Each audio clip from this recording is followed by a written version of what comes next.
round one of the NFL draft is, so you know what that means. We have to do a dynasty rookie mock draft. We're only doing one round today because there's only been one round of the NFL draft, and there's still a lot to be determined, obviously, especially for the second and third rounds of a dynasty rookie draft. But man, what an exciting first round it was. We had 14 fantasy relevant players be drafted in the first round last night. That's awesome. We had 6 quarterbacks, 7 receivers, and a tight end. There's going to be plenty more receivers taken in the early second round. We still got running backs to be taken.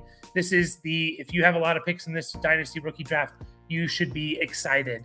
And just for reference, last year we had 10 fantasy relevant players in the first round. This year we have 14. That's really, really awesome. So we are just going to jump right into it, guys. This is, again, a dynasty rookie superflex mock draft, and I'm going to kind of go with how I think I should do it, but also a little bit of how I think it may play out as well. Caleb Williams at the 101. No argument here. Like, not only is he going to the Bears and they already had Keenan Allen, DJ Moore, which we are excited about, they drafted Rome Odunze at 109. Like, that's awesome for Caleb Williams. He has a plethora of weapons. He has a couple young guys, one young guy in Rome Odunze, and DJ Moore is still pretty young to develop with Caleb Williams. It's going to be awesome. He should be the first pick in this draft. Next up, you can kind of make an argument for either one, in my opinion. I'll go Marvin Harrison Jr. If you desperately need a quarterback, I don't mind you going Jaden Daniels here. That's going to be my 103 pick. Marvin Harrison Jr. obviously going to the Cardinals. Jaden Daniels to Washington. Jaden Daniels is going to run the ball. He's going to put up fantasy numbers because he can run the ball. And, he's thrown the ball to Terry McLaurin and Jahan Dotson. It's not a terrible spot to go to for a rookie quarterback. Like, if the Bears weren't stacked at receiver like they are, we'd be talking about maybe Washington being the best landing spot for a rookie quarterback. One of the best. I shouldn't say the best, because there's another team that's definitely better. If you want to flip Jaden Daniels and Marvin Harrison, that's fine. I'm not going to argue it whatsoever. Now it gets a little interesting. Do you go? To me, there's one of 3 picks. There's Malik Neighbors, there's JJ McCarthy, and there's Drake May. Which way do you go? I honestly think if it's not Neighbors, if it's a quarterback at the 104, now it could be Neighbors, and I wouldn't necessarily argue against it. If it's a 10-team league, I would definitely probably go Neighbors here. I would definitely go Neighbors over at the 104. But I think this is going to play out. How I think it's going to play out in your dynasty rookie drafts is that someone's going to take JJ McCarthy over Drake May. I think it's going to happen. I think Drake May is going to fall. I think he's going to fall to 106, 107 range. Probably not any further than that, but I think he's going to fall. And it's good value for someone. If you're getting Drake May at the 106 or 7, like, that's really good value right there. JJ McCarthy on the Vikings, though, is going to intrigue a lot more people, I think. And I just feel like Drake May has a little bit of a negative, like, perception around him, more negative than positive. People are a little bit more down on him than they are, some of the other guys. So I honestly wouldn't be shocked if JJ McCarthy goes here at the 104. I really, really wouldn't. Again, he gets to the Vikings. That's the fantasy gold mine for a rookie quarterback, was for the Vikings. You throw the ball to Jefferson and Addison and Hawkinson for the next several years. Like, come on. You can't ask for anything better. You have Aaron Jones there as a pass-catching running back. Like, Kevin O'Connell is a great coach. Like, you play indoors. Like, come on. This is pretty awesome for JJ McCarthy. Now, I personally think in a vacuum, not knowing the landing spots, I would still take Drake May. I'll go Malik Neighbors here because I could see that happening, and then Drake May. I would still personally take Drake May over McCarthy, because I believe a little bit more in his upside, Drake May's upside, than I do with McCarthy. I think Drake May is a really good quarterback. He can run the ball. He ran for like 700-800 yards in college. He could put up he's not going to put up Jaden Daniels or Justin Fields or Lamar Jackson type rushing numbers, but he could get to 500 plus. And 500 plus is when rushing yards really start to make a difference, become like a difference maker and a separator. And I can see Drake May doing that. Now, he's on the Patriots. We don't like the landing spot. However, Think of CJ Stroud last year. We hated the Texans as a landing spot. We hated it. And then look what happened.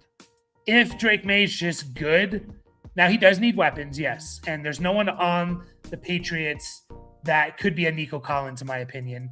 They still could draft someone in the second round here, and we'd be a lot more excited about Drake May, a receiver to pair with him, which I do think is probably where they're going to go.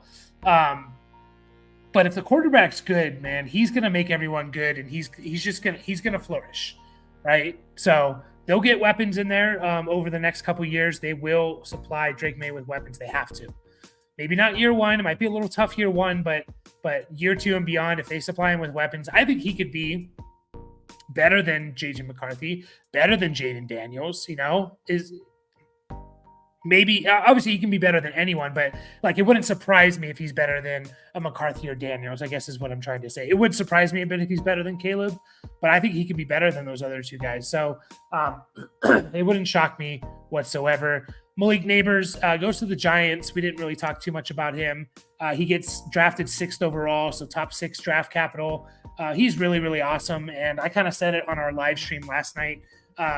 If I had to choose between Malik Neighbors and Rome Odunze, and one of them going to a team with not the greatest passer at quarterback, I would choose Malik Neighbors. Not because I think Neighbors is necessarily better than Odunze. I just think Odunze's a little bit more dependent on his quarterback play than Malik Neighbors is. I think Malik Neighbors can turn a little into a lot. He can turn nothing into a 50-yard touchdown pass. And he goes to the Giants. He's playing with Daniel Jones. He's an awesome yak guy. I think Odunze needs a little bit, at least an average pass catcher, to be really successful. And he gets that. He gets that with Caleb Williams. So I think you separate Neighbors over Odunze because and that's who I'm going to take next, by the way. I think you separate those two just because year one, the least likely to make a fantasy impact year one is Rome Odunze because, one, he has a rookie quarterback, and two, he has Keenan Allen, DJ Moore, there. Now, if one of those guys get hurt, am I saying that Odunze is not going to produce year one? No, I'm not, and I didn't rank him any lower. This is kind of how it's been all offseason, Harrison, Neighbors, Odunze. I didn't get upset. I didn't rank him lower because he went to the Bears. I think by 2025, he's potentially the best receiver on that team. And I still love Odunze, and I didn't move him down whatsoever. But I think the tiebreaker is, well, at least year one, I'm going to get some production and most likely from Neighbors and maybe not from Odunze. So next up on the list, we'll get to the elephant in the room of Michael Penix. But I think what you do next here is probably, now if you hate this guy, then don't draft him. If you hate him, then don't draft him. Man, I'm just thinking about how it's going to go. I think, actually, I'm going to go with a little bit more of what I think how it's going to go. I think someone might take Xavier Worthy at the 108, that high, because he goes to the Chiefs. He gets that Chiefs Patrick Mahomes bump. I love Xavier Worthy. I've been on the Xavier Worthy train since January before he ran a 4.21.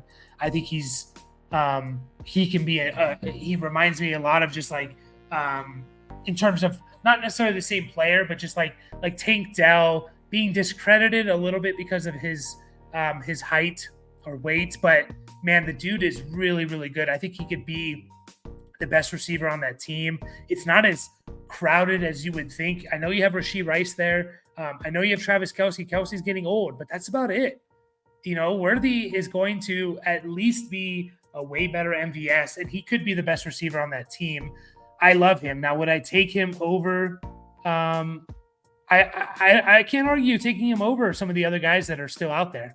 I really can't, because I love Xavier Worthy. I'm a big Xavier Worthy fan.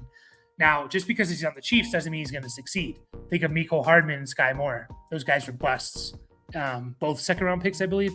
Those guys were busts. So just because he's on the Chiefs and Andy Reid, he's going to develop them. Well, what happened to Mecole Hardman and Sky Moore? You didn't develop those guys, right? So I just think Xavier Worthy's really good. He's kind of been my, I've wanted him to put him as my wide receiver 4 or 5 all offseason. So I'll take him here. Goes to the Chiefs. He's going to get that Chiefs boost.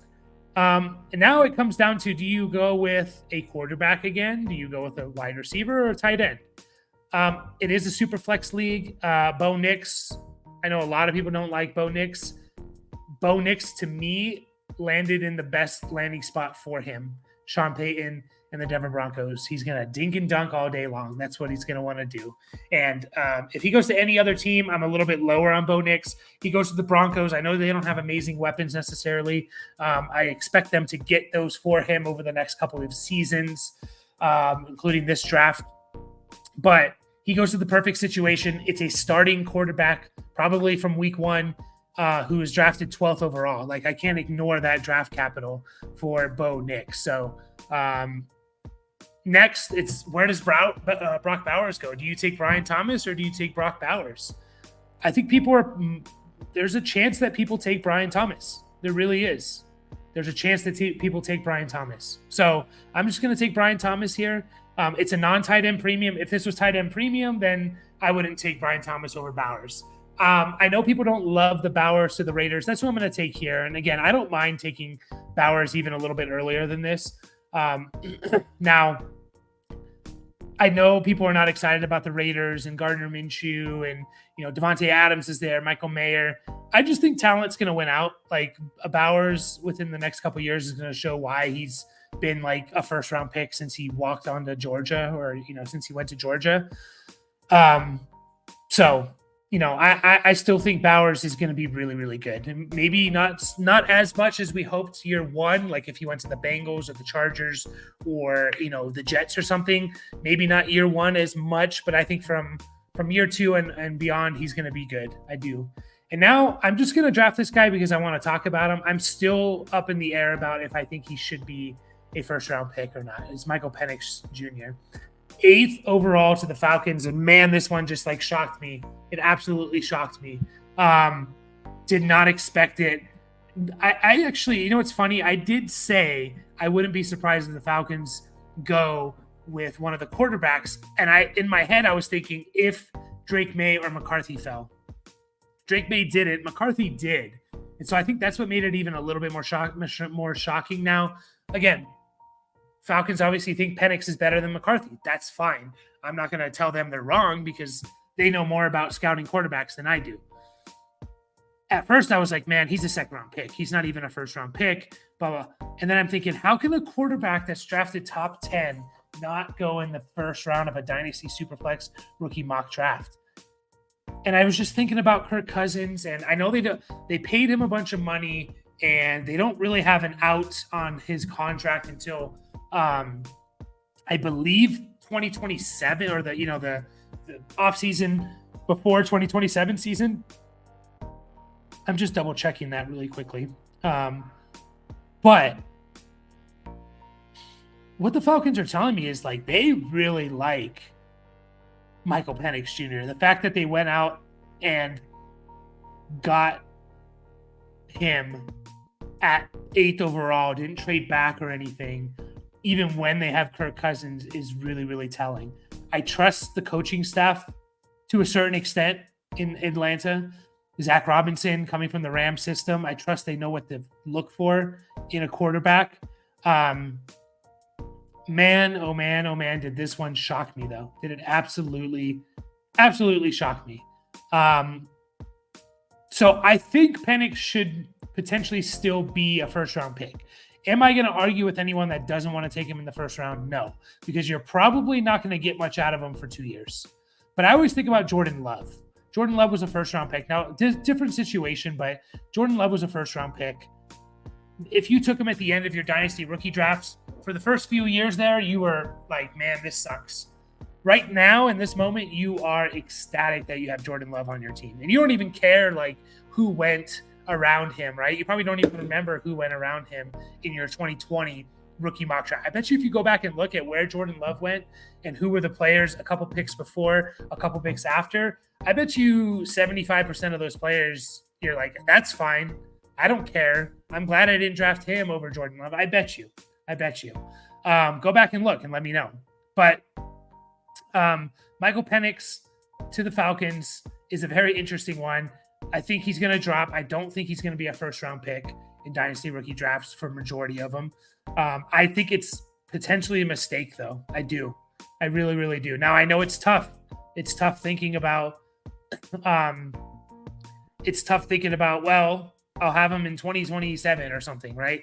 But, the more I think about it, it's Kirk Cousins is coming off an Achilles injury. He's going to be 36 before the season starts. We've never seen quarterback this old coming off an Achilles, and we have two of them. He's coming off an Achilles injury. He's going to be 36 to start the year. And to be completely honest, it's not like he's been this amazing quarterback in terms of playoff wins. I know he's been good for fantasy football and supporting receivers, but I think we get a little bit blinded by the fact of but why hasn't he won any more than what he's won? He has won one playoff game in his career. That's it. One playoff game in 2020. It was in the 2020 season as well. That's it. And he wasn't even that good in that playoff game. So the Falcons are approaching this of maybe he's not the one. He's good for now, sure. But can he take us to the promised land? Can he win a Super Bowl, which is what they want to do? They don't want to put up fantasy numbers. They want to win a Super Bowl. So that's why I rant about Penix. Am I going to be shocked if he's starting in 2025? Not really. A little surprised that I'm not going to be shocked. I don't think it's crazy to think that. And we can't ignore that he was just drafted with the 8th overall pick.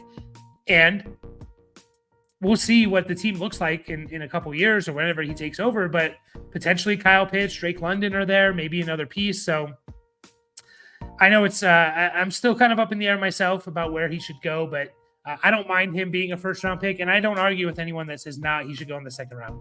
I'm going to take Ricky Pearsall or Xavier Legette or whoever Buffalo drafts at 33 overall. So there you have it, guys. We will be live streaming tonight. The second and third rounds, be doing more Dynasty rookie mock drafts after that as well. So check us out, like and subscribe. We'll catch you guys all in the next video.